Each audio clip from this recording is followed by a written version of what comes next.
अध्यक्ष महोदय, मी मुख्यमंत्री देवेंद्र फडणवीस साहेब आणि आपल्या राज्याचे ग्रामविकास मंत्री आदरणीय जयकुमार साहेबांचं खूप अभिनंदन करतो। कारण का मागच्या घरकुल योजनेमध्ये जे लाभार्थी नोंदणीपासून वंचित राहिले होते त्यांना पुन्हा संधी देऊन मोठ्या प्रमाणामध्ये राज्यामध्ये घरकुलांची नोंदणी झाली।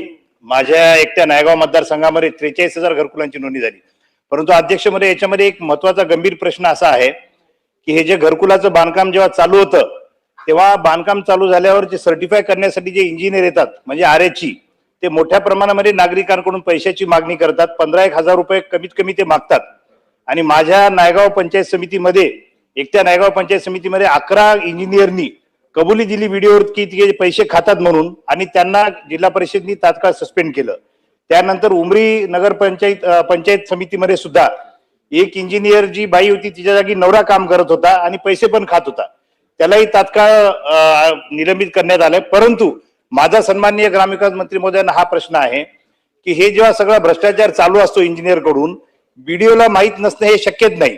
फक्त बीडीओला नाही तर जिल्हा परिषद मुख्यालयातील जे डेप्टी सीओच्या लेवलचे जे अधिकारी असतात त्यांना सुद्धा याची कल्पना असते। मी तर म्हणेल की याचे हप्ते त्यांच्यापर्यंत सुद्धा नक्कीच पोहोचत असतील। तर माझा प्रश्न असा आहे की आपल्याला अशी बाब निर्देशनास आल्यानंतर की इंजिनियर त्या ठिकाणी पैसे खातात तर आपण बीडीओला तर सस्पेंड करालच, परंतु डेप्टी सीओ स्तराच्या अधिकाऱ्यांना सुद्धा आपण त्यांच्यावर सुद्धा कारवाई करणार का?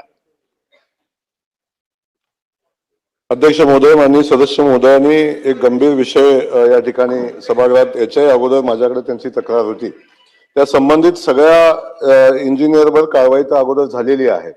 आपण जर सांगितलं की घरकुलाच्या लाभार्थ्याकडून पैसे घेणं हे पाप आहे, एवढ्या गोरगरीब माणसाला घर देत असताना आणि त्याला मदत होत असताना अशा लाभार्थ्याकडून पैसे मागणं हेच मुळात चुकीचं आहे। स्पेसिफिक असा कुठलीही कंप्लेंट आली तर त्याची चौकशी केली जाईल आणि चौकशी करून त्याच्यावर कडक कारवाई केली जाईल। संबंधित बीडीओ